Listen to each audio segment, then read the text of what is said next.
Pro players spend countless hours learning and perfecting new techniques. Why? Good question. Because, well, they're useful. They work.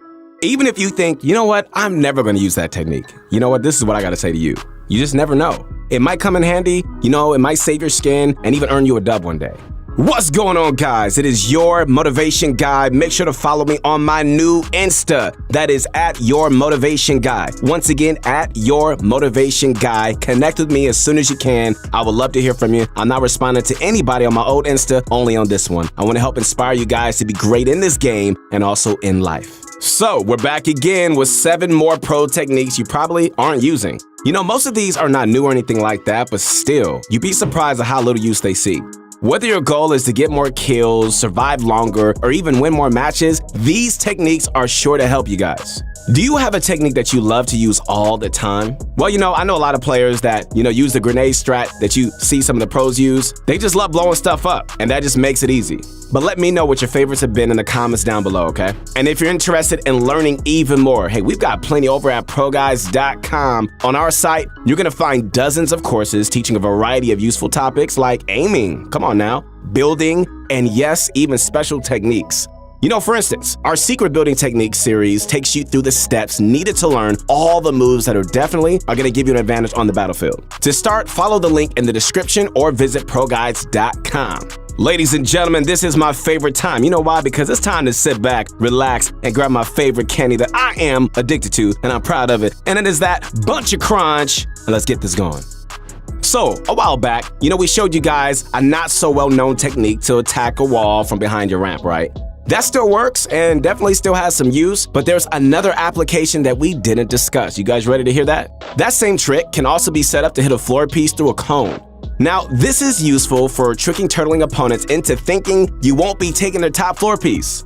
To do this, so approach your turtling opponents one by one from the top, right? Either place your own cone piece if they haven't yet, or remove it and just replace it with your own.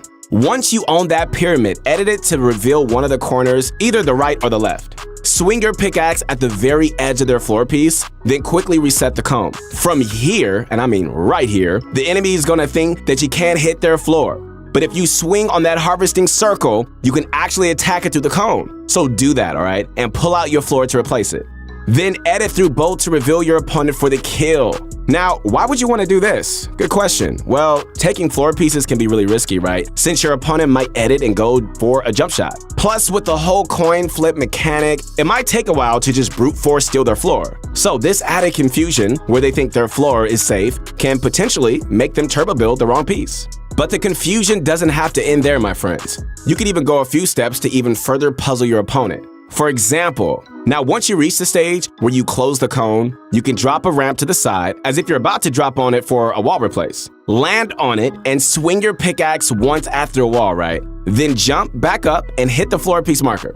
Place your own floor and edit through for the elim. When this is done quickly, it barely takes any extra time, and you know what? It just really confuses your opponent as to what piece you're hitting. Unless they know the technique as well, there's no way your opponent is turbo building a floor piece. And all this can be done within a few seconds, so there isn't too much wasted time. But just be warned, okay? Against brick and metal, you want to take the floor down to at least 150 health so that it only takes one swing to finish off. Overall, it's a great way just to deal with pesky turtlers. Okay, so we've been seeing this next move used a ton by the pros this chapter, and that's the efficient ramp tunnel. Compared to the conventional tunneling methods, you're gonna be saving a bunch of materials using this version. Very beneficial for solo endgames and anytime you're close to running out of mats. So to do this, you're gonna need to start with the floor piece just like how you would any other tunnel. Then as your character reaches just before the halfway point of the floor, you look down and place a ramp. Got it? All right. You should end up underneath the stairs you place, not on top of them. Then place another floor to your right, walk forward, and another ramp. From here, you pretty much got it. You just keep alternating left and right to tunnel diagonally. This tunnel provides pretty decent coverage. The ramp can block shots from behind you and partially from above you. However, some angles on the side is gonna leave openings. You can always add a wall after each ramp for extra coverage, but you know what, that's optional. We noticed Booga's been using this tunnel a lot recently, and he's just much more liberal with it. He just feels free with it. If he feels like he needs additional walls or protection, he can add them, but the method at its core is the same. Okay guys, so just a couple of tips. Make sure you're not turbo building at any point during this, okay? If you hold turbo build, you'll place the ramps too early and it'll completely mess up your cover. So, my friends, place each floor and ramp with individual clicks for the best results. Also, you gotta understand that this tunnel leaves you much more exposed than the standard method, okay? Since you're only using 2 mats instead of the 4 or 5 that traditional tunnels take, there are slight gaps if your opponents have the right angle. So really, only use this if you're running low on mats or if you're just desperate to conserve. Alright guys, so this next move is a wall edit style known as the Kanata Classic. Named after the up-and-coming young phenom Kanata for making it popular. It's relatively simple. All you're doing is really like performing a wall edit where you punch out everything but the bottom 2 tiles in the left column. To perform it as Kanata does, start with the top right tile, go all the way down, left by 1 tile, up all the way, and finish at the top left corner. This creates a tiny little wall in the corner, right? That bit is enough for you just to hide behind and go for jump shots or right-hand peeks against players pressuring your box. After you shoot, you can quickly aim at that piece and reset the wall to get your cover back.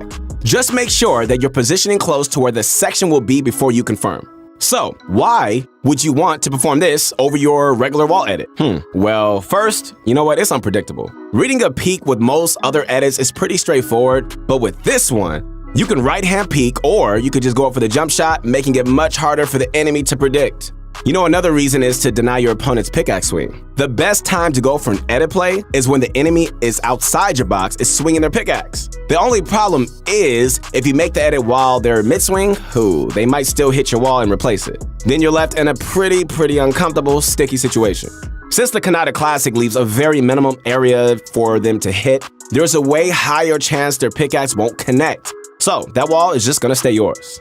It takes some time to practice, guys, to get used to this, all right? Practice makes perfect. It really does. But once you get it down, man, it's a fantastic way to go for aggressive peaks. All right, so the next technique is a classic that you definitely need to start using, like immediately, if you aren't already. It's the rocket launcher shotgun combo, which lets you get free damage in on pretty much any box-up player.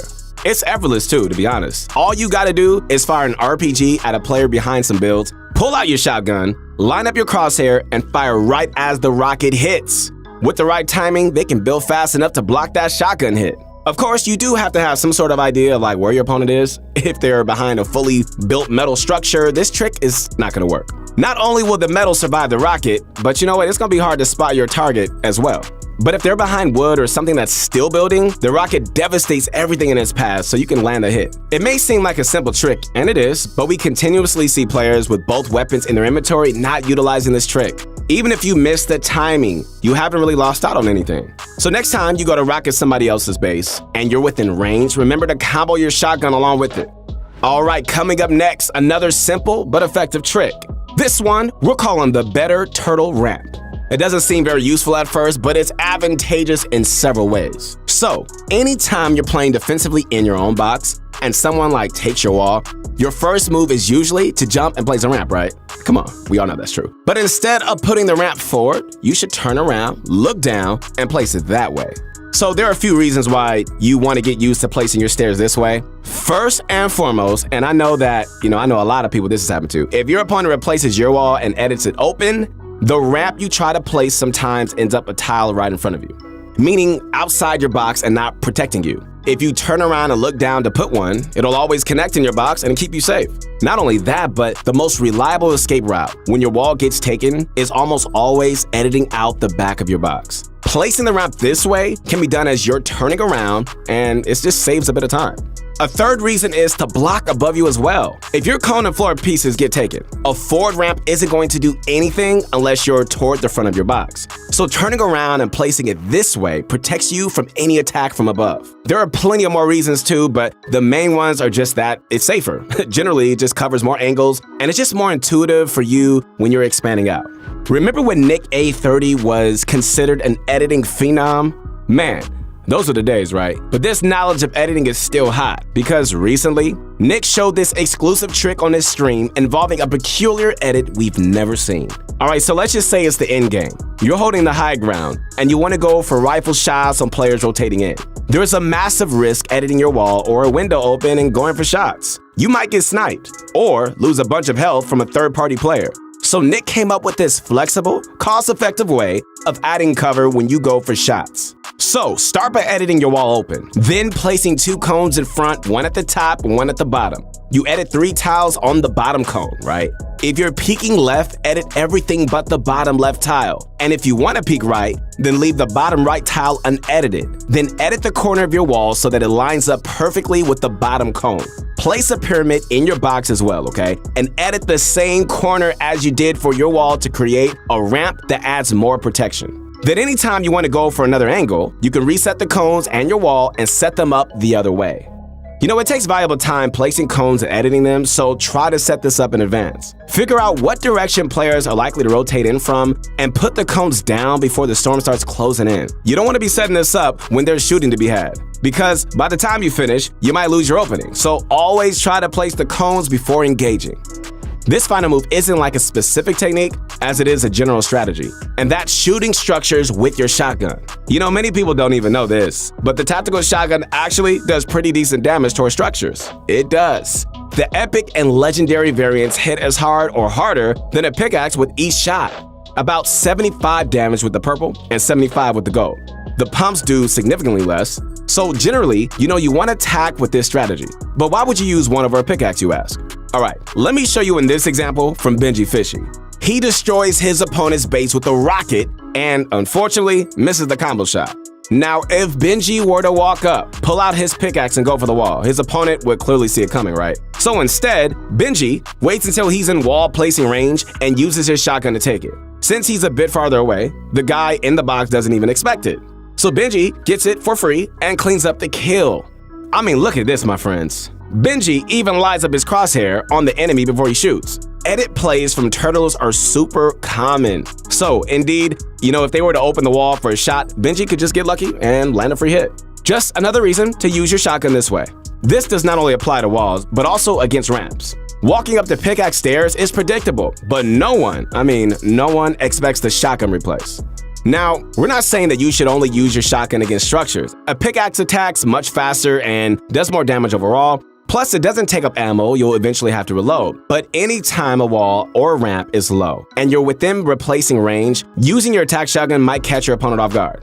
Alright, so to summarize, my friends, the 7 techniques we showed you are the floor take fake out, the efficient ramp tunnel, the Kanata classic wall edit, RPG shotgun comboing, the better turtle ramp, Nick A's 30s protected peak, and using tac shotguns against structures. Although some of these are more difficult than others, they all require one word. I'm sure this is your favorite word, and that is practice. You have to ingrain these patterns in your mind if you want to perform these in a real match. So definitely spend some time in creative, going over them and just getting to a point where you're just pulling them off with ease.